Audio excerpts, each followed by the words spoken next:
There's a great deal of discipline required in developing all of your personal skills, but I can tell you that it's well worth the discipline. Make sure you do all that you possibly can to develop every skill you can, from the skill of leadership, the skill of diplomacy, the skill of language, the skill of business. You can learn. Make sure you take the time to learn it. The 7 fundamentals for success. The first fundamental is a constant plan for setting, rearranging, evaluating, and strengthening the purpose of your goals. Setting goals is a very important part of our life's process. It's a basic fundamental. In fact, if you will work hard on setting goals, put together a plan for setting goals, reevaluate them, rearrange them, constantly talk about them, go over them again and again, I tell you what this process will do, in my personal opinion. It'll put you in what's known as the top 5%. And if you want to be successful, if you want your life to really change in major ways, this is one of the fundamentals. Guess how many people have a constant plan for setting, rearranging, evaluating, and strengthening the purpose of their goals? The answer is very few. In fact, if you will do this, you will become among the few who do, that become the envy of all who watch. Get together with your family, your wife, your husband, your children, your business colleagues, and make it one of the major fundamentals in your life, constantly setting, rearranging, evaluating, and strengthening the purpose of your goals. That's number 1, fundamental for success. Here's number 2. The second fundamental is a clear picture of what you intend to do with your present resources. That's a fundamental. Figuring out a plan of what to do and how to manage your present resources. Most everyone I talk to has already got something. The big question is, what are you doing with it? Most everyone has some time, they have some resources, they have some money, or they have a paycheck, or they have some kind of resources, they have some kind of net worth. The big question is, what are you doing with it? Where are you investing it? Where are you putting it? There's a little simple talk I'm giving now, and it's especially designed for the kids, called The Care and Feeding of the Goose That Lays the Golden Egg. First of all, you've got to understand about society and about money. You've got to understand how to earn it, where to get it, where it comes from, and the importance of managing it. If a child has $1 and goes and spends it, right away they've developed the wrong habits. And sure enough, if they continue those poor management habits over the first $1, you can imagine they're probably going to do the same poor things with those same dollars when they get older. The plans we learn when we're small, sure enough, are most often the plans we follow the rest of our lives. What to do with your money and where to put it. You've got to make sure some of your money goes into financial institutions so that successful people can borrow it and start other businesses that employ more people. You've got to make sure that you give some of your money for charity. So for charity and for taxes and for savings and for the accumulation of capital, it's very important to have a management plan for your present resources so that at age 65 you don't wind up like most people do, broke. You wind up with substance, you wind up with plenty to share, you wind up with plenty to enjoy. So that's the second fundamental for success. A plan for using all of your present resources wisely. Now here's the third fundamental for success. A detailed plan for the use of your work time. We call it a game plan. Most people try to design tomorrow and next week and next month in their head. They try to just decide what they're going to do. And most people don't even think that far ahead. They think, I have to get up in the morning and go to work, and that's about the extent of it. But a game plan for financial independence, a game plan for your work time, a game plan for your personal time. The family needs a game plan so that you won't miss some of the important things that are helpful to your life and to your success. You need a game plan for your office. If you're in business, a game plan for your business. A detailed plan for the use of your work time. So that's the third fundamental for success. And I can promise you that a detailed plan for the use of your work time will put you in the top 5%, because most people don't have one.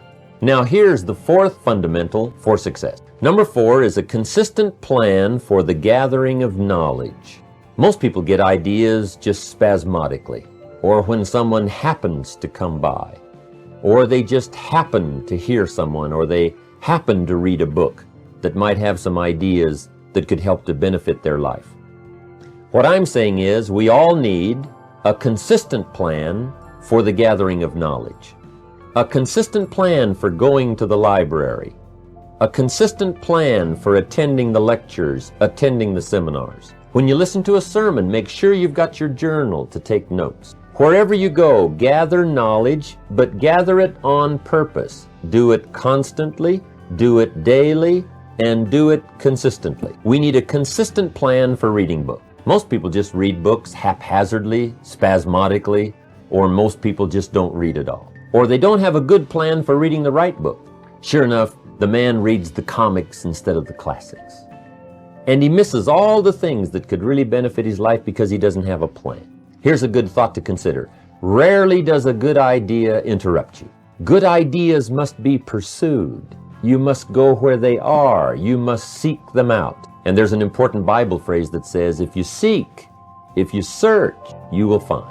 Sure enough, a consistent plan for gathering knowledge, reading the books, attending the lectures, putting together ideas and having a place to capture them like a journal where you can repeat them and go over them. That's a fundamental that if you'll follow it, will put you in the top 5%. Guess how many people have a consistent plan for the gathering of knowledge? Answer, very few. And what you want to be is one of the very few. Now here's the fifth fundamental for being successful. It is an association of people of common interest in progress, success, ideas, and philosophy. If you have a constant association of people who can better your life and better your lifestyle, you can't believe the progress that you can make. Mr. Shoaff shared with me when I first met him when I was 25 years old. He said, Jim, to do better, you've got to get around the right people. I have a good phrase for you. Never mistake the power of influence. The man says, well, I live here, but it doesn't really bother me. See, that's not true. He says, I'm around these people, but they really don't bother me. See, that's not true. Whoever you're around, whoever you're with, is exerting some kind of influence on your life. And what you must do is make plans to get around the right people. People who talk positive ideas. People who talk philosophy, the refinement of philosophy. See, just the latest joke won't help. You've got to get around people who read, people who are successful, and people who are growing and changing. Otherwise, your influence is going to be in the opposite direction. And I know most of us, wherever you work, you have to be around some negative influences. But what you must do is counterbalance that by an association of the right people, getting around the right people who can help to change your life for the better. So that's one of the 7 fundamentals, associating with the right people on a constant, consistent basis. So work on that one. And it's one of the 7 fundamentals. If you will work on an association of the right people who can help you to grow financially, personally, spiritually, socially, sure enough, it'll put you in the top 5%. Guess how many people have an association of people of common interest in progress, success, ideas, and philosophy? Answer, very few. But be one of the few. That's number 5. Here's number 6. The 6th fundamental for success is a plan for the development of all your personal skills. One of the great things to learn in life is that you can learn a great deal. There's hardly anything you can't learn. If you wished, you could learn several languages. There's so many skills that you can develop that you want to make sure that you've got a timetable and a plan for developing all those skills. Don't settle for less than you can be. See, at the end of your life, you don't want to wake up and discover that you've only lived 1/10 of it. And the person you could have become, you let that slide. The skill you could have developed, you just didn't take the time. There's a great deal of discipline required in developing all of your personal skills, but I can tell you that it's well worth the discipline. Make sure you go to the classes. Make sure you do all that you possibly can to develop every skill you can, from the skill of leadership, the skill of diplomacy, the skill of language. Now here's the seventh and last fundamental for success. And this is a very important one. Mr. Shove taught me this one when I first met him at age 25. He called it lifestyle. Learning how to live. The seventh fundamental is a constant plan for figuring ways to live uniquely and to enjoy your present substance. Lifestyle is the challenge of learning how to live well. See, if you earned well and didn't live well, see, that would be pitiful. If a man made a great deal of money, but his personality didn't change and his lifestyle didn't change, his uniqueness didn't change, see, that would be pitiful. It's pitiful to find a man in a $500,000 home and sure enough, he's a $5,000 man. Learning the skills of lifestyle, what to do with your money so that you get joy from it. Shove taught me the simplest little things, like tip. He taught me what the word tip meant. I didn't know. I'm from a little farm community. What did I know about tip? He said tip, the word T-I-P, tip, comes from a little phrase called to ensure promptness. And the more I thought about that, then I understood what he meant. If a tip is to ensure promptness, when should you give it? Answer, up front. You don't wait to see whether or not you've gotten good service to decide to tip. You ensure good service. Mr. Shove said to me, sophisticated people make sure they get good service. It's just one of the little things to learn called lifestyle.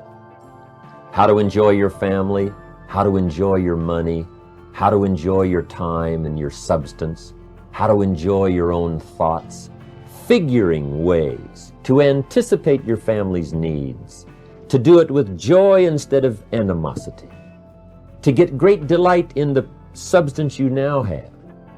Most people say, if I had more money, I'd be happier. But happiness is something you have to work on besides money, because the money won't make you happy. Those are the seven fundamentals for success. Goals, a plan for goals, a clear picture of how to use your resources, a plan for your work time, a plan for gathering knowledge, association with the right people, a plan for developing your skills, and lifestyle. If you'll follow those seven fundamentals, I can promise you, life will work well for you.